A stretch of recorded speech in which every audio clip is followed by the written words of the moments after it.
देश अपना 75वां गणतंत्र दिवस मनाने जा रहा है। इसे लेकर रायपुर के पुलिस ग्राउंड में भी कार्यक्रम होने वाला है। इस दौरान 9वीं बटालियन के सहायक सेनानी राजेश शर्मा को सराहनीय सेवा के लिए मेडल दिया जाएगा, जिसे लेकर हमारे संवाददाता ने सहायक सेनानी राजेश शर्मा से खास चर्चा की। तो आइए सीधा चलते हैं हमारे संवाददाता की ओर। अभी हम आ गए हैं डीएसपी राजेश शर्मा जी के पास, जिन्हें कल सराहनीय सेवा के लिए पदक दिया जा रहा है। तो आइए सीधा बात करते हैं उनसे। सर, आपको कल मेडल मिल रहा है, कैसा महसूस कर रहे हैं आप? स्वाभाविक है, अच्छा लगता है। जो जिम्मेदारी, जो दायित्व विभाग सौंपता है, उसको पूरी निष्ठा और ईमानदारी से पूरा करना ही अपने आप में एक मेडल है। और चूँकि मेरा व्यक्तिगत रूप से मानना है कि हमेशा जो भी दायित्व, जो भी काम मिले, उसको पूरी निष्ठा और ईमानदारी से करिए। आपको रोज़ मेडल मिल रहा है। अगर आपको अपने वरिष्ठ अधिकारियों की शाबाशी मिलती है, आपको जनता के बीच अगर काम करने का अवसर मिलता है और जनता अगर आपकी सराहना करती है आपकी कार्यों की, तो वो भी आपको एक तरह का मेडल ही मिल रहा है। क्योंकि विभाग की अपनी एक प्रक्रिया है, एक सिस्टम है। उस सिस्टम के तहत ये राष्ट्रपति द्वारा सराहनीय सेवा पदक पुलिस के अच्छे कार्य करने वाले लोगों को हर साल दिया जाता है। उसी के तहत, इस प्रक्रिया के तहत ये पुरस्कार मुझे कल मिलने वाला है।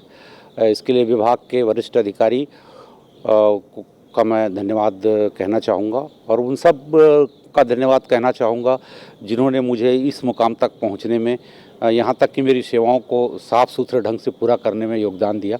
मैं उन सब का धन्यवाद करना चाहूँगा। जी सर, आपने मुझे अभी बताया कि आपको 48 साल हो गए हैं पुलिस विभाग में, जिसके लिए आपने एक रिकॉर्ड बनाया और आप गिनीज वर्ल्ड रिकॉर्ड में अभी दावा करने वाले, इसके बारे में बताइए।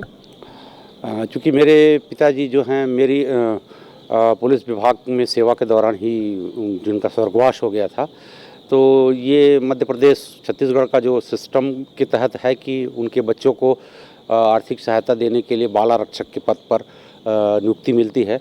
क्योंकि हाँ, बहुत पुराना समय था, 1976 में मुझे बाल आरक्षक के रूप में नियुक्ति मिली।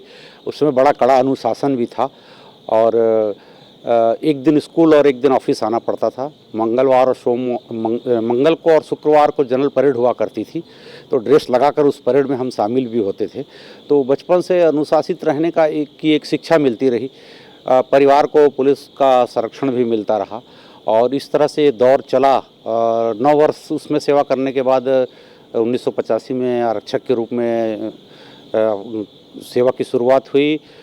फिर 1991 तक मैं जिला पुलिस बल में रहा, फिर जिला विशेष शाखा में रहा, और 2000 में मेरा चयन सब इंस्पेक्टर प्लाटून कमांडर की परीक्षा में हुआ, और मैं इंदौर विश्वविद्यालय में प्रशिक्षण प्राप्त करने के बाद सरगुजा में 10वीं बटालियन में मेरी पदस्थापना रही, जहां मैं लगातार 8 वर्षों तक पदस्थ रहा।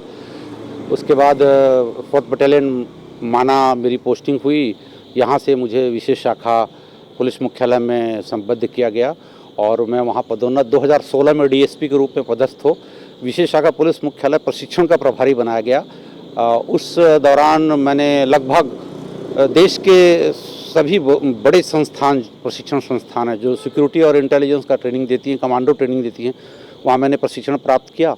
और मेरे जो अनुभव थे, विभाग ने मुझे भेजा वहाँ चुनकर, और मैंने वहाँ जो सीखा वो अपने पुलिस के अधिकारी जवानों के बीच शेयर किया। लगभग 25,000 लोगों के बीच मैंने अपने अनुभव और अपने ज्ञान को बांटा।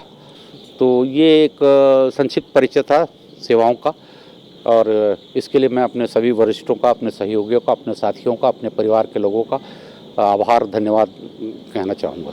आने वाली युवा पीढ़ी और जो पुलिस के आपके जो साथी हैं, जो और युवा हैं पुलिस में, अभी कुछ लोग युवा हैं, उनके लिए आपका क्या संदेश है? युवाओं से मैं कहना चाहूँगा कि पुलिस से बेहतर कोई सेवा नहीं है।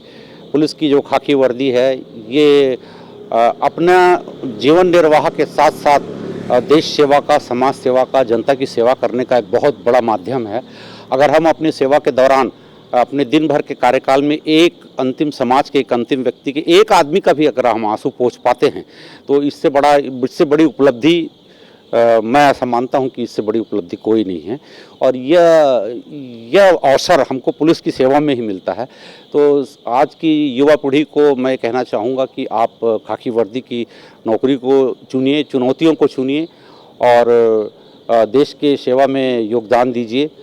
राष्ट्रवाद की जो भावना है वो भी आप इसी में सफलीभूत कर सकते हैं पुलिस की नौकरी में। और हाँ, एक बात मैं ये कहना चाहूँगा कि आज की युवा पीढ़ी में थोड़ा सी जल्दीबाजी है, शॉर्टकट की जो तकनीक है, तरीके हैं, उसको मैं ये कहना चाहूँगा कि धैर्य रखिए, संयम रखिए।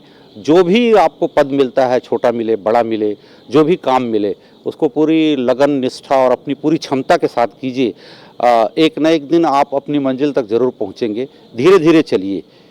तो ये थे हमारे साथ डीएसपी राजेश शर्मा जी, जिनका युवाओं को संदेश है कि उन्हें धैर्य रखना चाहिए और सच की राह में आगे बढ़ना चाहिए। ऐसी ही खबरों के लिए बने रहिए हमारे साथ। कैमरामैन दिनेश राव के साथ मैं राघवेंद्र पांडे, स्वर्मय टाइम्स रायपुर। ऐसे ही खबरों में बने रहने के लिए जुड़े रहिए स्वर्मय टाइम्स के साथ और मैं थी आपके साथ आकांक्षा।